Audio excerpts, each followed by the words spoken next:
সখীরা রাধারানীকে নিয়ে ঘরে চলে গেলেন। গোবিন্দ আমার ঘরে ফিরে এলেন। মা যশোমতী সুন্দর করে গোবিন্দকে সাজিয়ে দিলেন। সখাগণ সঙ্গে নিয়ে গোবিন্দ এসেছেন গোচারণে। গোবিন্দ যখন গোচারণে এসেছেন, ভগবান শ্রীকৃষ্ণের প্রিয় সখা সুদাম সখা, শ্রীদাম সুদাম, যাকে আদর করে সুদামা বলে ডাকত। এই সুদামার বাবার নাম হচ্ছে মটুক মহারাজ, মায়ের নাম হলো রচনা দেবী। হ্যাঁ, তা রচনা দেবীও কিন্তু সুন্দর করে সুদামাকে সাজিয়ে দেয় প্রতিদিন। আর সাজিয়ে দিতে দিতে বলে, ওরে সুদামা, তুই যেমন আমার ছেলে, তেমনি কৃষ্ণও যে আমার ছেলেরই মতো। তাই যেন দেখিস বাবা, গোচারণে গিয়ে যেন এমন কোনো খেলা খেলিস না যাতে আমার কৃষ্ণের প্রাণে কোনো ব্যথা হয়। সুদামাকেও সুন্দর করে সাজিয়ে দিয়েছে, মা যশোমতী গোবিন্দকে সুন্দর করে সাজিয়ে দিয়েছে। এবার গোচারণে এসেছে, খেলা খেলছে। 24 জন সখা নিয়ে গোবিন্দ আমার খেলা খেলছে। হ্যাঁ, এই তোরা সবাই আমার সঙ্গে খেলবি তো? খেলবো। সবাই খেলবি? খেলবো। আজ আমরা রাম কানাই শনে খেলবো রে, আমরা রাম কানাই শনে খেলবো রে, আজ আমরা রাম কানাই শনে খেলবো রে, আমরা রাম কানাই শনে খেলবো রে, খেলা খেলবো রে, খেলা খেলবো রে, খেলা খেলবো রে, খেলা খেলবো রে, আমরা দূর বনে যাব না খেলবো রে, আমরা দূর বনে যাব না খেলবো রে, আমরা দূর বনে যাব না, মা মানা করেছে, দূর বনে যাব না, আই গৌর হরি খেলা খেলবো রে, খেলা খেলবো রে, আমরা রাম কানাইয়ের শনে খেলবো রে, আমরা রাম কানাইয়ের শনে খেলবো রে। এই খেলা খেলবো তো সবাই বলছিস, কিন্তু কি খেলা হবে? কি খেলা হবে আমি তো বলতে পারি না। মাথার উপরে দাদা বলরাম আছে। ও দাদা বলরাম, আজ কি খেলা হবে গো? আজ কি খেলা হবে? আজ হবে কাঁধে করা কাঁধে চড়া খেলা। বাহ, দাদা বলরাম বলে দিয়েছে খেলা হবে কাঁধে করা কাঁধে চড়া। কে কাঁধে করবি আর কে কাঁধে চড়বি রে?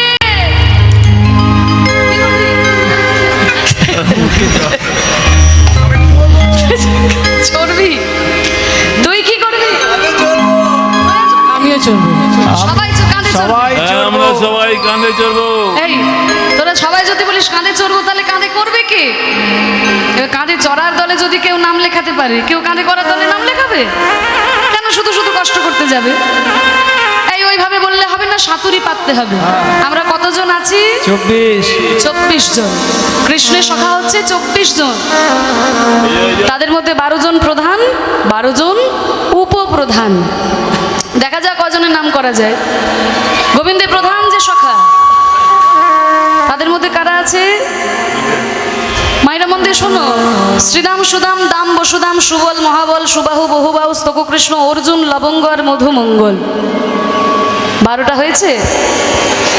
গুনেছ কি গো, গুনেছ? হ্যাঁ মা গো, শুনতে বলছো, বসে বসে শুনছি। গুনতে বললে তবে তো গুনবো।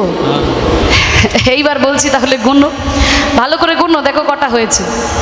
শ্রীদাম সুদাম দাম বসুদাম সুবল মহাবল সুবাহু বহুবাহু স্তক কৃষ্ণ অর্জুন লবঙ্গ মধুমঙ্গল। হয়েছে? 12টা হয়েছে? দেবী লবঙ্গ মানে খাবার লবঙ্গ না, ওটা কৃষ্ণের 12 জন সখার মধ্যে একজনের নাম লবঙ্গ। তাহলে 12 জন প্রধান সখা, 12 জন উপপ্রধান। তাদের মধ্যে কারা আছে? হলায়ুধ, বরুথপ, গন্ধর্ব, কিঙ্কিনী, অংশুমান, ভদ্রসেন, বিলাসী, বসন্ত, উজ্জ্বল, কলবিঙ্ক, কোকিল, পুণ্ডরী। 12 আর 12 যোগ করলে 24। এই 24 জন সখা নিয়ে গোবিন্দ আমার খেলা করছেন। আর বাবা তত্ত্বের দিকে বলছে, আমরাও যখন এই সংসারী গোষ্ঠী খেলতে আসি, আমরাও কিন্তু 24টি তত্ত্ব নিয়ে খেলি। এই দেহের মধ্যে 24টি তত্ত্ব আছে। একটু বলে দিই ছোট করে, কি কি 24টি তত্ত্ব? ভূমিরাপনলে বায়ু খং বুদ্ধি মেবচ অহংকারতি অঙ্গ মে ভিন্ন প্রকৃতি গোষ্ঠতা। ভূমি মানে মাটি, দেহের মধ্যে যে মাটি অংশ, দেখুন এই চামড়ায় হাত দিলেই বুঝতে পারবেন যেন মাটি থেকেই তৈরি হয়েছে। আপ মানে হচ্ছে জল, আমাদের দেহের তো 70%ই জল। অনল মানে ক্রোধ বা তেজ, বায়ু মানে বাতাস, খং মানে শূন্য স্থল, মন বুদ্ধি, 5 আর 2 7, অহংকার। বলে তো 8 হলো মাগো, 24 তো হলো না। তুমি বললে 24 দিয়ে 8এই থেমে গেলে, তাহলে কি আবার 3 দিয়ে গুণ করতে হবে নাকি? তাহলে 3 8 24 হবে। বলে না, এই যে অহংকার, এই অহংকার কথাটার মধ্যে 17টি তত্ত্ব লুকিয়ে আছে। আমরা অহংকার বলতে শুধু গর্ব বুঝি, কিন্তু অহংকার মানে শুধুই গর্ব নয়। 17টা জিনিস এক জায়গায় হলে তবেই অহংকারের সৃষ্টি হয়। পঞ্চ জ্ঞানেন্দ্রিয়, পঞ্চ কর্মেন্দ্রিয়, পঞ্চ তন্মাত্র। পঞ্চ জ্ঞানেন্দ্রিয় কি কি? চক্ষু কর্ণ নাসিকা জিহ্বা ত্বক। পঞ্চ কর্মেন্দ্রিয় কি কি? মুখ পানি পাদ পায়ু উপস্থ। পঞ্চ তন্মাত্র কি কি? রূপ রস গন্ধ শব্দ স্পর্শ। এরপর রয়েছে অবিদ্যা আর সূক্ষ্ম দেহ। এই 17টা নিয়ে অহংকার। এই যে দেখুন পঞ্চ জ্ঞানেন্দ্রিয় যদি নিজের নিজের কাজ করে যায়, অহংকার হতেই পারে। মুখ পানি পাদ পায়ু উপস্থ নিজের নিজের কাজ করে যায়, অহংকার হতেই পারে। কিন্তু যদি কেউ চোখে দেখতে না পায়, কানে শুনতে না পায়, 2টো হাত না থাকে, 2টো পা না থাকে, অহংকার হবে কি? হবে না। তাহলে 17টা নিয়ে অহংকার, আর আগে ছিল 7। 7 আর 17 যোগ করলে কত হয়? 24। এই দেহের মধ্যে কিন্তু আমরাও 24 জন সখা নিয়ে এই সংসারী গোষ্ঠে খেলতে এসেছি। সেই 24 জন সখা নিয়ে গোবিন্দ খেলছে। 24 জন সখার কৃষ্ণ বলরাম মানে মোট 26 জন। এই সুদামা, যা ওই বন থেকে 26টা বড় বড় পাতা নিয়ে আয় তো। এনেছিস? ওর মধ্যে একটা পাতাকে ছিদ্র কর, ছেঁড়া পাতা ভালো পাতা মিশিয়ে দে, এবার পাতাগুলো আমাকে দে। একটা একটা করে পাতা আমি সবাইকে দেব। যার কপালে ছেঁড়া পাতাটা পড়বে সে হবে চোর, আর আমাদের সবাইকে কাঁধে করে নিয়ে যমুনার তীর পর্যন্ত যাবে। ঠিক আছে। এই তোরা কিন্তু কেউ পাতা বাছাবাছি করবি না, না। ঠিক আছে? এই নে শ্রীরাম, পাতা ধর।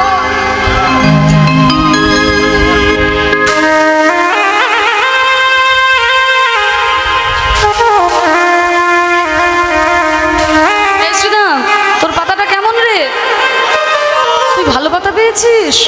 এই বটু, তোর পাতাটা দেখি। আমার পাতা ভালো, এই সুবল, তোর পাতাটা দেখি। খুব ভালো। ও দাদা বলরাম, দেখি তোমার পাতাটা দেখি। হ্যাঁ, আমারটাও ভালো। এই দেখি সুবল, সবার পাতা ভালো। সবাই ভালো পাতা পেলি? হ্যাঁ। এই সবাই যদি ভালো পাতা পেলি, তাহলে ছেঁড়া পাতাটা কে পেলো রে? এ কানাই, হ্যাঁ, তোর পাতাটা দেখি। কৃষ্ণ সবার পাতার খোঁজ নিয়ে বেড়াচ্ছে, নিজের পাতার খোঁজ নেই।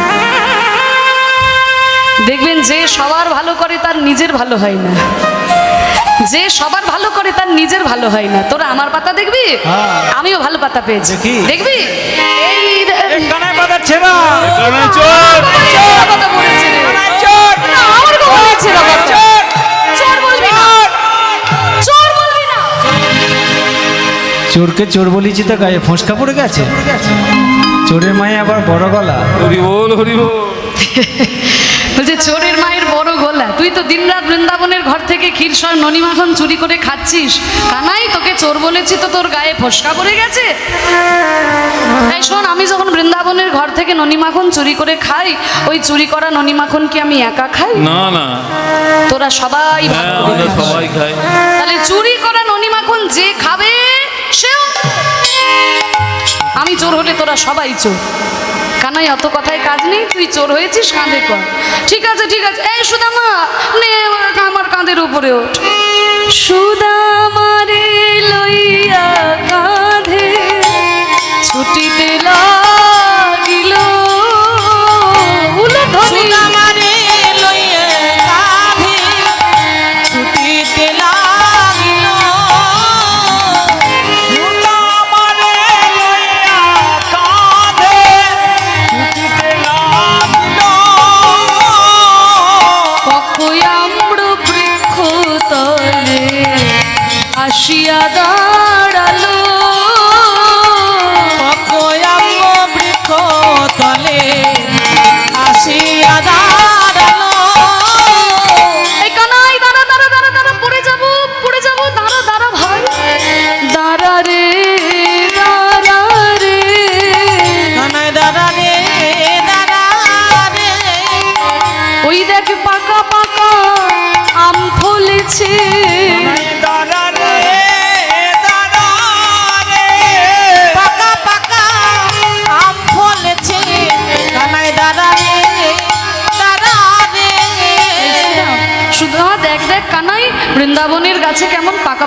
ফলেছে?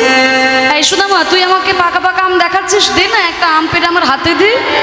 কানাই, এত উঁচুতে আম আমি তো নাগাল পাবো না ভাই। এই সুদামা, তুই তো আমার কাঁধের উপরে উঠেই আছিস, এক কাজ কর, তুই আমার কাঁধের উপরে চেপে দাঁড়িয়ে যা, আমার কাঁধে চেপে দাঁড়িয়ে যা, তাহলে আম গাছে নাগাল পেয়ে যাবি, আর একটা একটা করে পাকা আম পেড়ে তুই আমার হাতে দে। এই বলে কৃষ্ণের কাঁধের উপরে চেপে সুদামা দাঁড়িয়েছে। হরি বল। আজকে ভগবানের কাঁধের উপরে চেপে সুদামা দাঁড়িয়েছে, দাঁড়িয়ে বলছে, কানাই পেয়ে গেছি পেয়ে গেছি, তাড়াতাড়ি দে আমাকে পাকা আম। এই বলে গাছ থেকে একটা পাকা আম পেড়ে যেই না আনন্দ মনে কানাইয়ের হাতে দিতে যাবে, আরে দিতে গিয়ে মনে মনে ভাবে, এই আম আমার কানাইকে আমি কেমন করে দেব, আমি কেমন করে দেব, কারণ আমি ভালো, আমার কানাইও ভালো, কিন্তু আমাদের রাজা কংস তো ভালো নয়। কংস তো ভালো নয়। এই রাজা কংস আমার কানাইকে মারার জন্য পুতনার বুকে বিষ মিশিয়েছিল, বিষ মিশিয়েছিল। যেই রাজা মাতৃজাতির বুকে বিষ মিশাতে পারে, বিষ মিশাতে পারে, সে তো আমার কানাইকে মারার জন্য এই আমের মধ্যেও বিষ মিশিয়ে রাখতে পারে। বিষ মিশিয়ে রাখতে পারে। আরে বিষ মাখায় আম যদি আমার কানাইকে দিই, কানাইকে আমার কানাই তো আম খেয়ে মরে যাবে, আম খেয়ে মরে যাবে। আর কানাই যদি মরে যায় আমরা বৃন্দাবনবাসী তো কেউ প্রাণে বাঁচব না। কেউ বৃন্দাবনবাসী বাজব না। তার থেকে বরং এই আম আমি খেয়ে দেখি আমের মধ্যে বিষ আছে কিনা, যদি বিষ থাকে আমি না হয় আম খেয়ে মরে যাই, কিন্তু আমার কানাই তো বেঁচে থাকবে।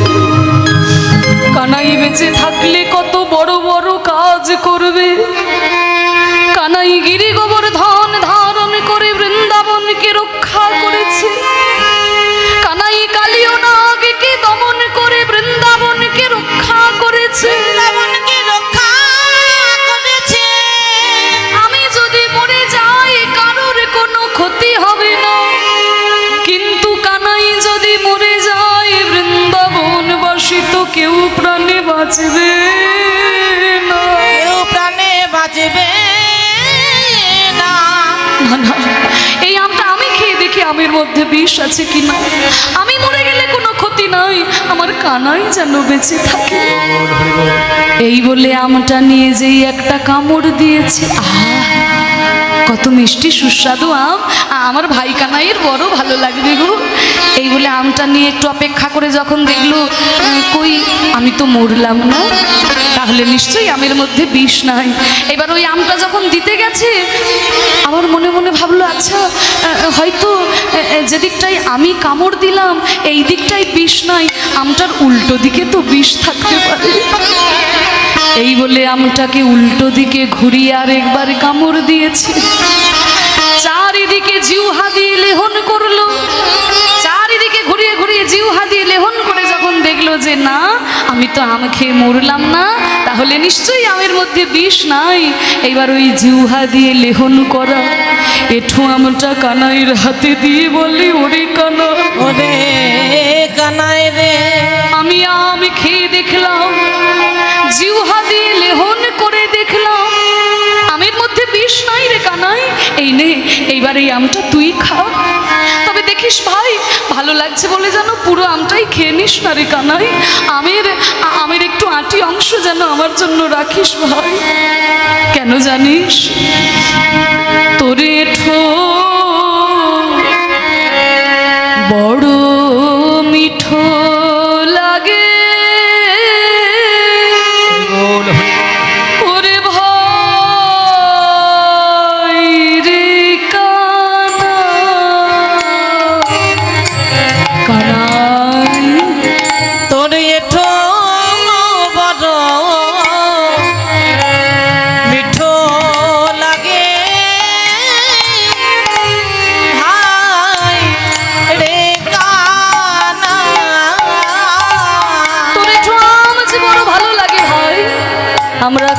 তাইতে বড় সুখ পাই ওরে তাইতে তোর এঠো তাইতে বড় সুখ পাই কানাই রে তাইতে তোর এঠো খায় তাই তো খেতে খেতে মুখ হতে দিতে হলো ভাই তোর মুখ হতে দিতে হলো ভাই মিঠো বড় মিঠো লাগে ভাই রে কানাই ও তোরিন্দ্র মিঠো লাগে ভাই রে কানাই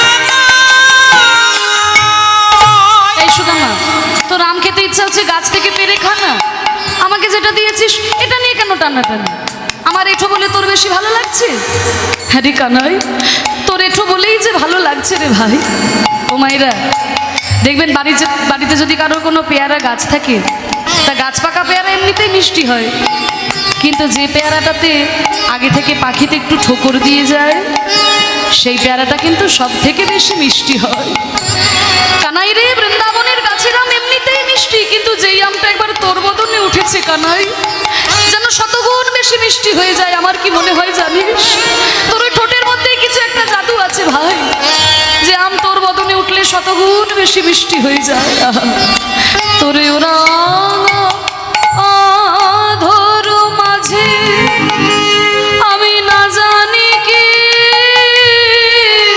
সুধায় আছে ওরা গায় ধর মাঝে আমি না জানি কি সুধায় আছে ভাই কানাই রে তোর চাঁদ মুখের বলি হারি যায় তোর চাঁদ মুখের বলি হারি যায়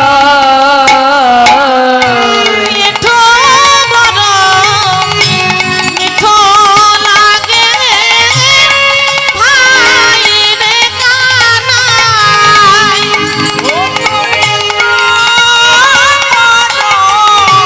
মিঠো লাগে কৃষ্ণ মনে মনে চিন্তা করছে আচ্ছা সুদামার সঙ্গে একটু ছলনা করি এই সুদামা বৃন্দাবনের গাছের আম মিষ্টি আর আমার এঠো আম 100 গুণ বেশি মিষ্টি তো 100 গুণ বেশি মিষ্টি আম তোকে এমনি এমনি কেন দেব আগে কিছু দে তবে তো দেব কি গো যে জিনিস মূল্যবান হয়ে যায় সেই জিনিস কি আর বিনামূল্যে পাওয়া যায় তাহলে যে বৃন্দাবনের গাছের আম মিষ্টি আমার এঠো আম 100 গুণ বেশি মিষ্টি তাহলে 100 গুণ বেশি মিষ্টি আম তোকে এমনি এমনি কেন দেব কিছু দে তবে তো দেব তোকে আমি কি দেব ভাই কানাই আমার কাছে দেওয়ার মতো তো কিছু নাই এই দেখ আমার মা এই ক্ষীরসর নবনী বেঁধে দিয়ে পাঠিয়েছিল এই ক্ষীরসর নবনীগুলো সব তোকে দিয়ে দিলাম এই গয়নাগুলো আমার মা পরিয়ে পাঠিয়েছিল না এই গয়নাগুলো তোকে আমি সব খুলে দিয়ে দিলাম ভাই দে না একটু এঠো আমাকে দে না ভাই তুমি এই উপহার নাও আর খাইয়া আমাদিকে দাও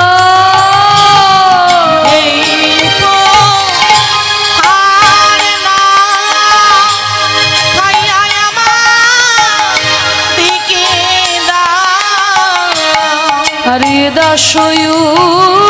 দাসয়ুদ্ধবে মোরা কিছু দিতে চাই উদ্ধবে মোরা কিছু দিতে চাই মিঠো বড় মিঠো লাগে ভাই রে কানাই ও তোরিন্দ্র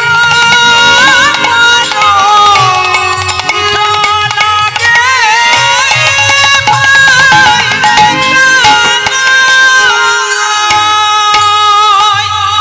একটুখানি ভালোবাসলে পরে নিজের এঁঠো আম ভগবানের মুখের ওপরে তুলে দেওয়া যায়।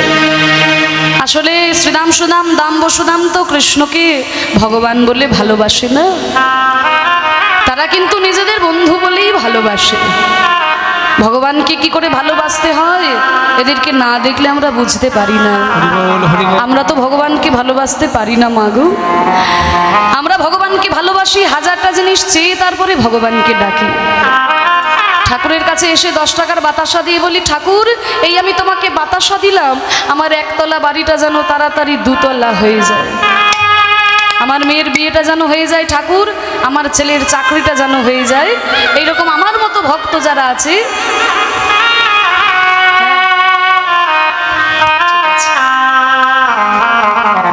আমরা ভগবানকে যখন ডাকি আমার মতো ভক্ত হাজারটা জিনিস চেয়ে তারপরে ভগবানকে ডাকি।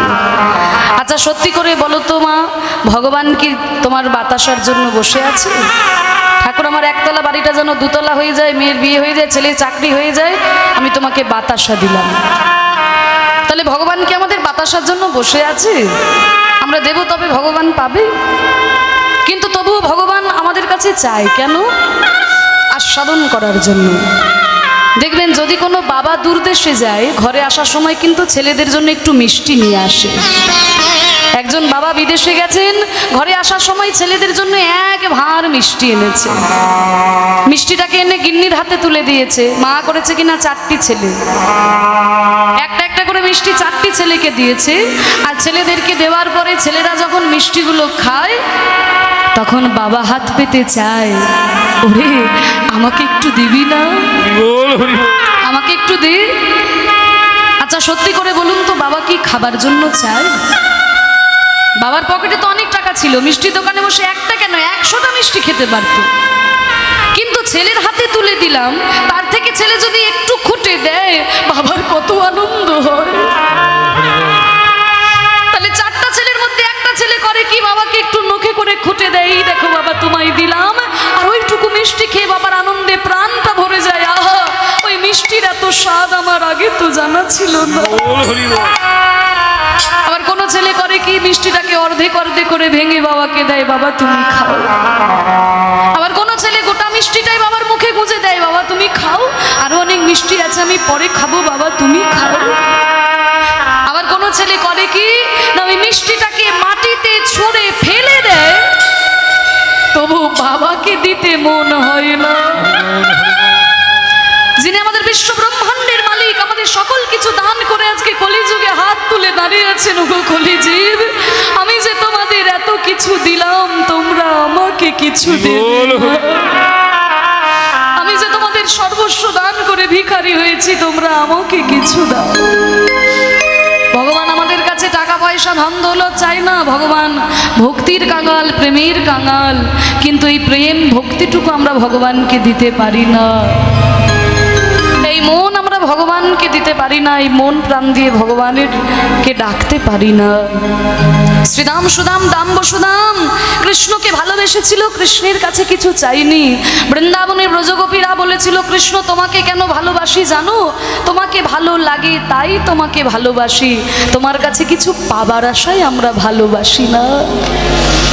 তাই তো ভগবান সেই ভক্তের প্রেমকে আস্বাদন করার জন্য বারবার নেমে আসেন, সেই গোলক হতে আমাদের মাঝখানে নেমে আসেন।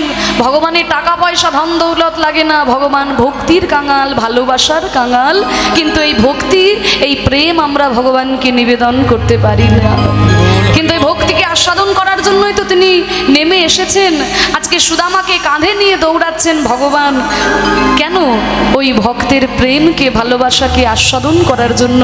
সুদামার মুখের এঁঠো আম গোবিন্দ খাচ্ছেন কেন? ওই প্রেম ভালোবাসাকে আস্বাদন করার জন্য। তাই তো তিনি রাখাল ছেলে হয়ে ধেনু বৎস সঙ্গে নিয়ে ধেনু চড়াচ্ছেন। কিন্তু তাকে তোমরা কি মোটেও রাখাল ছেলে বলে ভুল যেন করো না। বৃন্দাবনে তিনি ধেনু বৎস চড়িয়েছেন, ওটা কিছুদিনের জন্য। খেলা করেছেন সখাদের সঙ্গে নিয়ে, ওটা কিছুদিনের জন্য।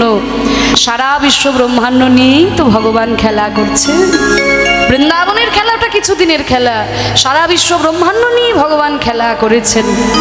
তাকে রাখাল ছেলে বলে ভুল করে নিও না। তাই তো নজরুল বলেছে না, খেলিছ এ বিশ্ব লয়ে বিরাট শিশু আনো মনে। হরিবোল হরিবোল। একটু গাইব নাকি বাবা? হ্যাঁ, তিনিও বলেছেন যে যাকে ছোট্ট শিশু দেখছো তিনি মোটেও ছোট্ট শিশু নয়, তিনি কে? সারা বিশ্ব ব্রহ্মাণ্ড নিয়ে যিনি খেলা করছেন। খেলিছ এ বিশ্ব লয়ে বিরাট শিশু আনো মনে। খেলিছ এ বিশ্ব লয়ে বিরাট শিশু আনো মনে। খেলিছ প্রলয় সৃষ্টি তব পুতুল খেলা, নিরজনে প্রভু নিরজনে খেলিছ।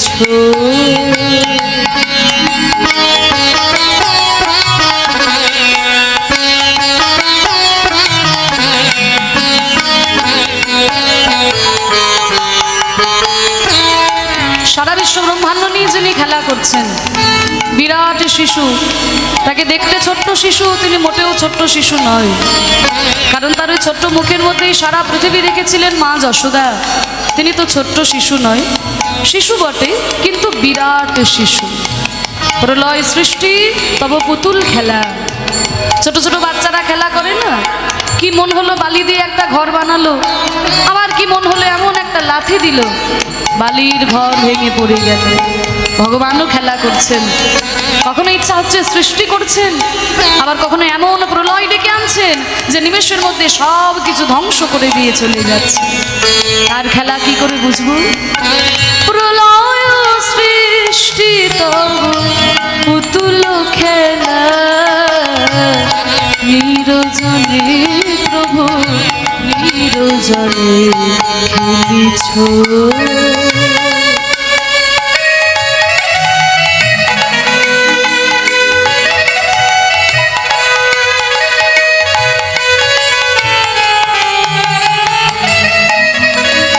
তাহলে ভগবান খেলা করছেন বৃন্দাবনে, ওটা কিছুদিনের জন্য।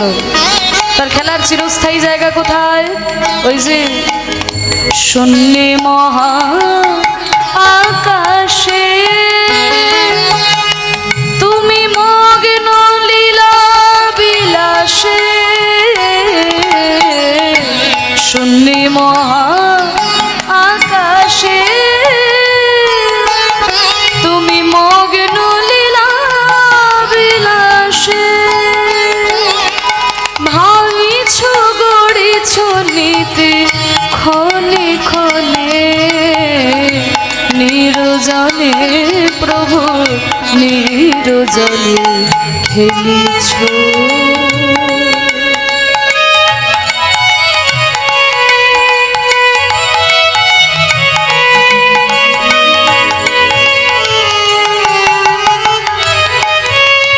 তাহলে ভগবান খেলা করছেন, তার খেলনা কি? ভগবানের খেলনা সেটিকে আর প্রাকৃত জগতে পাওয়া যায়?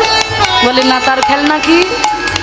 তারকার বেশী খেলনা তব হে উদাসী, পড়িয়া আছে রাঙা পায়ের কাছে রাশি রাশি। তারকার অবিশ্বাসী খেলনা তব, চন্দ্র সূর্য গ্রহ তারকা এগুলো তার খেলনা, পায়ের তলায় পড়ে থাকে। ছোট ছোট বাচ্চারা খেলা করে না, লাট্টু চরকা বল নিয়ে, লাট্টুকে ঘুরিয়ে দেওয়া হয়, কিছুক্ষণ পরে লাট্টু থেমে যায়। ভগবানও খেলা করছেন, এই পৃথিবীরূপী লাট্টুকে এমন ঘুরিয়ে দিয়েছেন যে ঘুরেই চলেছে, আর থামার নাম নাই। যেদিন থেমে যাবে সব ধ্বংস হয়ে যাবে। আহা, তারকার বেশী খেলনা তবু হে উদাসী, পড়িয়া আছে রাঙা রাশি রাশি নিত্য তুমি হে উদার, সুখে দুঃখে অবিকার, নিত্য তুমি হে উদার, সুখে দুঃখে অবিকার, হাসিছ খেলিছ তুমি আপন শোনে, নিরজনে প্রভু নিরজনে খেলিছ, এ বিশ্বলয়ে বিরাট শিশু আনমনে খেলিছ, খেলিছ, খেলিছ, খেলিছ, এ বিশ্বলয়ে বিরাট শিশু আনমনে খেলিছ। নিতাই গৌর প্রেমানন্দে হরি বল। হরি বল, হরি বল। বিশ্ব ব্রহ্মাণ্ড নিয়েই ভগবান খেলা করছেন, তার খেলা আমরা কি করে বুঝবো? যে আপনাদের হরিবাসর বড় ভালো লাগছে, এই গরমের মধ্যেও এত এত ভক্তরা আপনারা বসে বসে কীর্তন গান শ্রবণ করার জন্য ছুটে এসেছেন।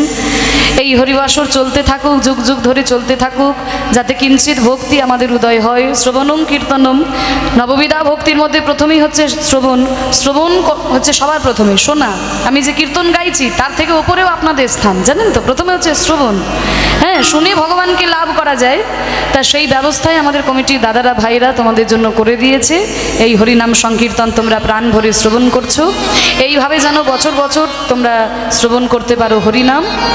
তার জন্য ভিক্ষা ছাড়া তো হয় না, অর্থের প্রয়োজন আছে। এখন তো ব্যয় হয়ে গেছে সব কিছুরই, কত তোমরা সবাই জানো। তাই তোমাদের কাছে একটু যাবে ভিক্ষার ডালা নিয়ে আমাদের দাদারা, তোমরা কিন্তু তাদেরকে ফিরিয়ে দেবে না, যে যেমন পারবে তাদের কাছে একটু তোমরা ভিক্ষা দান করবে। জানবে তোমাদের দান একদম ভগবানের শ্রীচরণে তোলা থাকবে। হ্যাঁ, কারণ এই যে তুমি ব্যাংকে টাকা পয়সা যতই জমিয়ে রাখো, সেই টাকা পয়সা কিন্তু আমরা সঙ্গে করে নিয়ে যেতে পারবো না, হরি বল, হরি বল। নিয়ে তো যেতে পারবোই না। আবার যদি ঠিক মতো ভালো করে ভাগাভাগি না করে দিয়ে যান, তাহলে ওই টাকা পয়সা নিয়ে সব মারামারি লেগে যাবে। হরি বল, হরি বল। হরি বল। তাই এই কিন্তু এই যে পুণ্য কর্মে দান করে যাবেন, এই হরিনামে দান করবেন, হ্যাঁ, সৎ কার্য করে যাবেন, এটা কিন্তু ওই ভগবানের ব্যাংকে তোলা থাকবে। আর তুমি যদি ভগবানের জন্য 100 টাকা খরচা করো, কখনোই কিন্তু ভেবে নেবে না যে তোমার 100 টাকা জলে চলে গেল। হ্যাঁ, তুমি যখনই 100 টাকা খরচা করো, ভগবানের মাথায় চিন্তা হয়ে যায়, এর 100 টাকা কবে আমি 200 টাকা করে ফিরিয়ে দেব। এটা আমার কথা নয়, ভগবান নিজে গীতার পাতায় বলেছেন, যে যথামাং প্রপদ্যন্তে তাংস তথৈব ভজাম্যহম মম বর্তানুবর্তন্তে মনুষ্যা পার্থ সর্বস্ব। যে আমাকে যেমনভাবে ভজনা করে আমি তাকে ঠিক তেমনভাবেই ফিরিয়ে দিই, দরকার হলে আরও বেশি বেশি করে ফিরিয়ে দিই। মানে 100 টাকা যদি তুমি দাও, ওটা তো তুমি পাবেই, ওটা তোমার পাও না, ভগবানের তরফ থেকে আরও উপরে কিছু পেয়ে যাবে। নিতাই গৌর হরি বল, হরি বল, হরি হরি বল। বল, হরি বল। তো একটু বেশি বেশি করে দান করবে। হ্যাঁ, আবার দেখো ঠুংঠাং আওয়াজ যেন না হয়, কেমন? ঠুংঠাং আওয়াজ করবে না, হরি বল। ঠুংঠাং আওয়াজ করা ভালো না, মা লক্ষ্মী রাগ করে, বুঝলে? একটু যেন খটমট শব্দ হয়, হরি বল। একটু যেন খটমট শব্দ হয়, ঠুংঠাং আওয়াজ করবে না, বুঝলে? আর হাসি মুখে দেবে, মুখে যেন হাসি থাকে, মনে যেন না হয় আমার সব কিছু নিয়ে নিল, এইটা যেন মনে না হয়। হাসি মুখে একটু বেশি করে দান করো, 20 টাকা 50 টাকা 100 টাকা, যাতে ভালো ভালো কীর্তন তোমরা বছর বছর শুনতে পারো।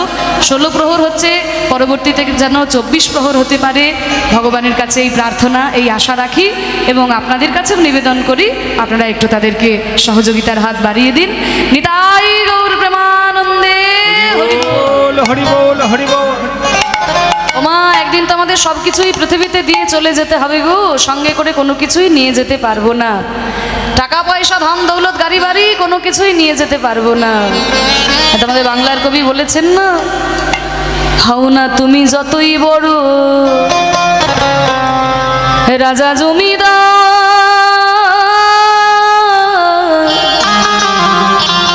গাড়ি বাড়ি সুন্দর না রে, আর আর ঘড়ি ট্রানজিস্টার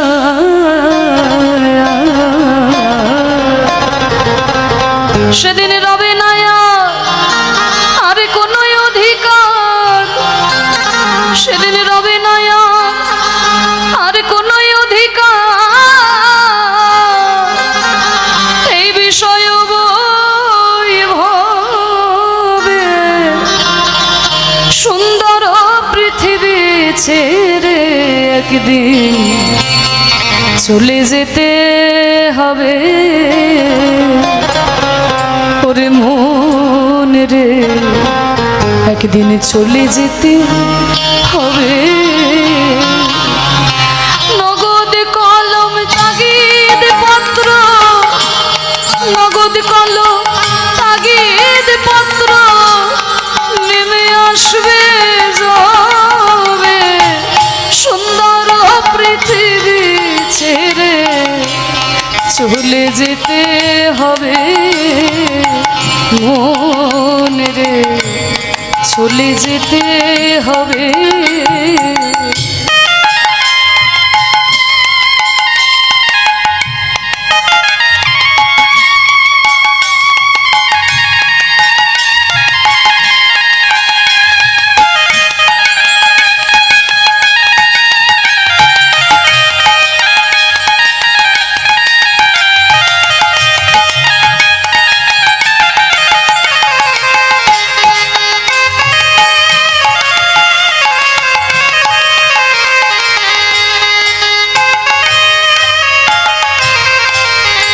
যেদিন আমার মোহ ঘুমে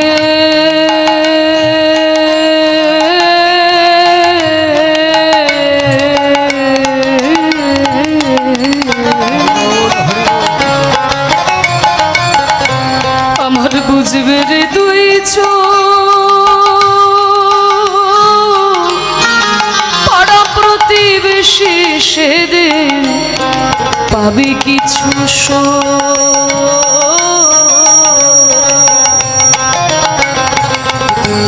যেদিন আমার মোহ ঘুমে, ঘুম তো প্রতিদিন আসে গো, কিন্তু সেই ঘুম আবার ভেঙেও যায়।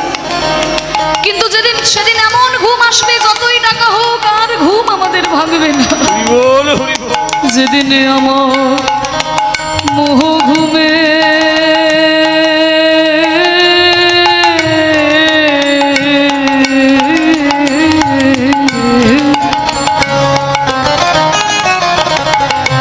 বুঝবে রে তুই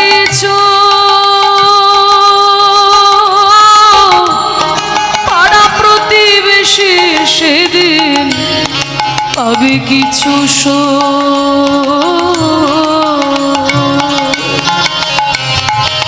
তারপরে কি হবে জানো?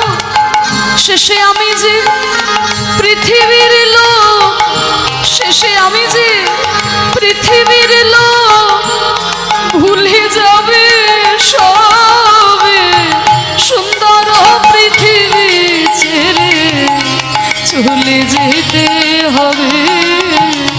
মন রে চলে যেতে হবে। ওরে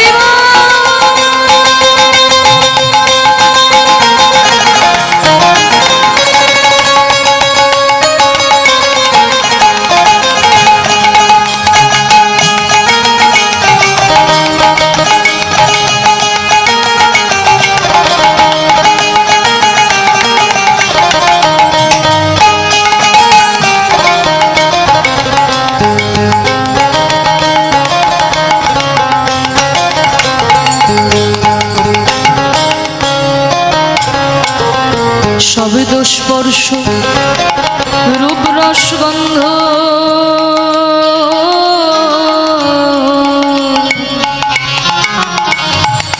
আমার বন্ধু হলে যেন এই পৃথিবীর অস্তিত্ব বোধ রইবে না আর হেন। স্পর্শানুভূতি, শীতকালে কেমন ঠান্ডা বুঝতে পারছি, গ্রীষ্মকালে কেমন গরম বুঝতে পারছি, এসি ঘরে কেমন আরাম, আর এই বৈশাখ জ্যৈষ্ঠ মাসের কাঠফাটা রৌদ্রে কেমন উত্তাপ বুঝতে পারছি। কিন্তু সেদিন আপনাকে ওই সারাদিন এসি ঘরে রাখা হোক আর সারাদিন এই কাঠ ফাটা রোদে ফেলে রাখা হোক, এই দেহটার যে আর কোনো অনুভূতি থাকবে না। শব্দ স্পর্শ রূপ রসগন্ধ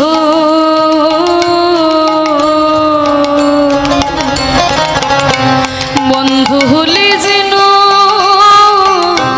এই পৃথিবীর অস্তিত্ব বোধ রইবে নয়ার হেন।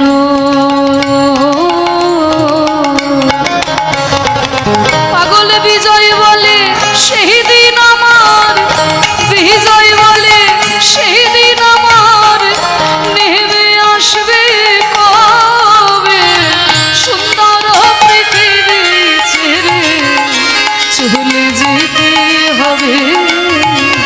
ওই নগদ কলম তাগিদ পত্র, নগদ কলম তাগিদ পত্র নেমে আসবে যাবে, সুন্দর পৃথিবী ছেড়ে চলে যেতে হবে মন রে, চলে যেতে হবে মন রে, চলে যেতে হবে।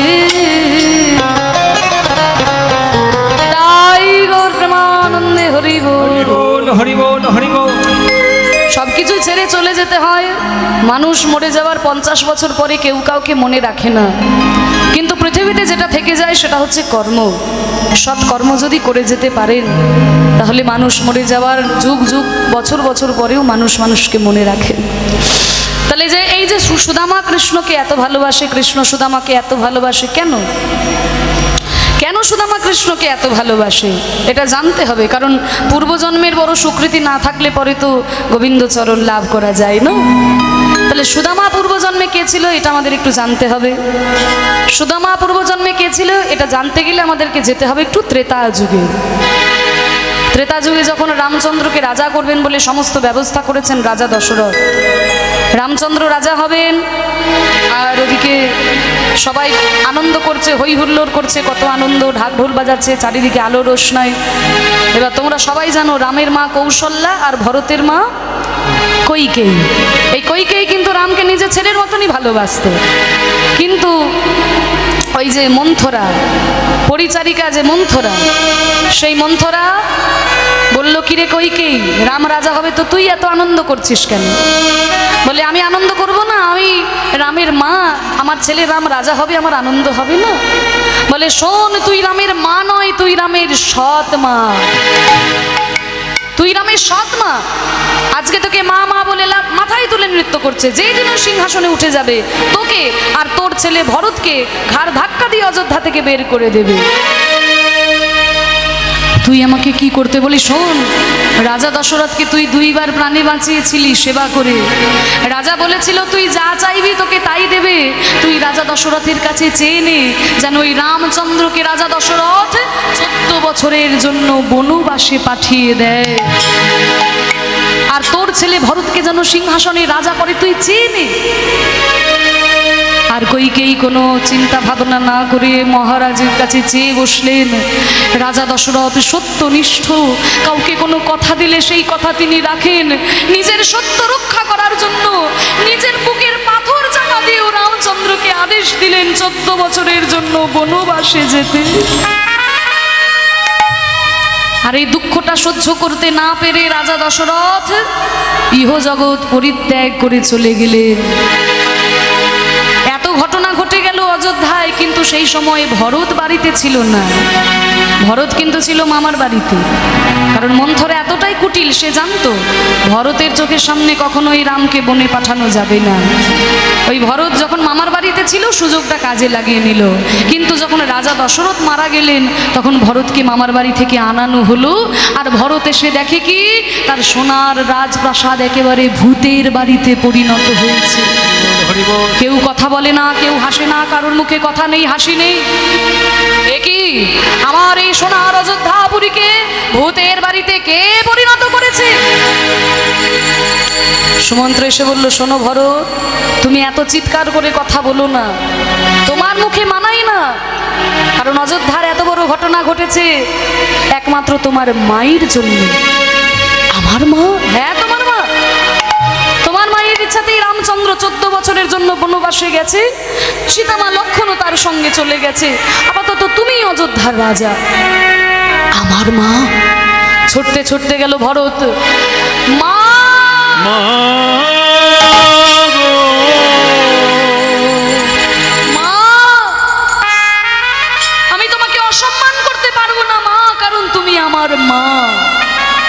আমি তোমাকে অসম্মান করতে পারি না, তবে একটা কথা জেনে রেখো মা গো, ইতিহাস কোনোদিন তোমাকে ক্ষমা করবে না। আমার দেবতা সম দাদাকে তুমি বনে পাঠিয়ে দিলে মা। তুমি কি ভেবেছো দাদার সিংহাসন নিয়ে আমি রাজত্ব করব? তুমি ভুল ভেবেছো মা।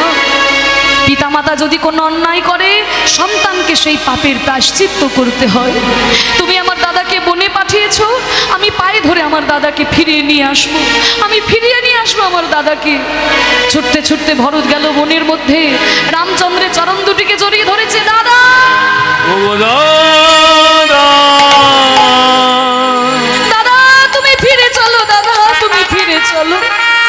তুমি ছাড়া সোনার অযোধ্যাপুরী একেবারে ভূতের বাড়ি হয়ে গেছে। তুমি ফিরে চলো দাদা, তুমি ফিরে চলো। ভরত, তুই আমাকে ফিরিয়ে নিয়ে যেতে এসেছিস? হ্যাঁ ভাই, হ্যাঁ দাদা, আমি তোমাকে ফিরিয়ে নিয়ে যেতে এসেছি। ভরত, তুই কেমন ভাই রে? ওরে তুই কেমন ভাই? দাদা যদি সম্পত্তি ছেড়ে চলে যায় ভাইদের মনে বড় আনন্দ হয়। এখন সমস্ত সম্পত্তির ভোগ দখল আমি একাই করব। আর তুই কেমন ভাই রে ভরত? আমি সব কিছু ছেড়ে বনে চলে এলাম আর তুই আমাকে ফিরিয়ে নিয়ে যেতে এসেছিস ভরত।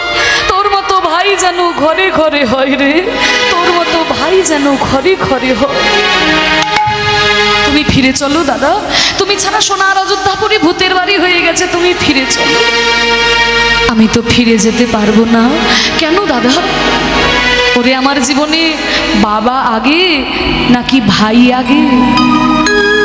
যে কারোর জীবনে আপনারাই বলুন, বাবা আগে নাকি ভাই আগে? আমরা বাবার জন্য ভাইকে পেলাম না ভাইয়ের জন্য বাবাকে পেলাম? বাবার জন্যই তো ভাইকে পেয়েছি। তাহলে বাবা আমাকে আদেশ করেছে 14 বছর বনবাসে থাকতে, তুই আমাকে অনুরোধ করছিস তোর সঙ্গে ফিরে যেতে। তাহলে বল ভাই, আমার কাছে বাবার আদেশ আগে নাকি ভাইয়ের অনুরোধ আগে? বাবার আদেশ আমার কাছে সবার আগে। তাই বাবার আদেশ পালন করার জন্য আমি 14 বছর বনবাসে থাকবো, কিন্তু তোর অনুরোধ আমি ফেলে দেব না ভাই। যেই দিন 14 বছর পূর্ণ হবে সেই দিনই আমি অযোধ্যায় ফিরে যাব, কিন্তু 14 বছরের একদিনও আগে নয়। দাদা, দাদা তুমি কোনোভাবে না ভাই, তুই ফিরে যা। তবে দাদা গো, আমি তোমার জন্য এই পাদুকা দুটো এনেছিলাম। কৃপা করে এই পাদুকা দুটোতে তুমি চরণ দাও। তোমার ওই পাদুকা দুটো মাথায় করে নিয়ে গিয়ে আমি সিংহাসনের উপর রাখবো দাদা। নিচে কুশের আসন পেতে আমি রাজত্ব করব। এই সিংহাসন তোমার ছিল, তোমারই থাকবে। মাথায় করে পাদুকা দুটোকে নিয়ে গিয়ে সিংহাসনের উপর রাখলেন ভরত, নিচে কুশের আসন পেতে রাজত্ব করলেন। তারপরে তোমরা সবাই জানো, সীতামাকে হরণ করে নিয়ে চলে গেল রাবণ।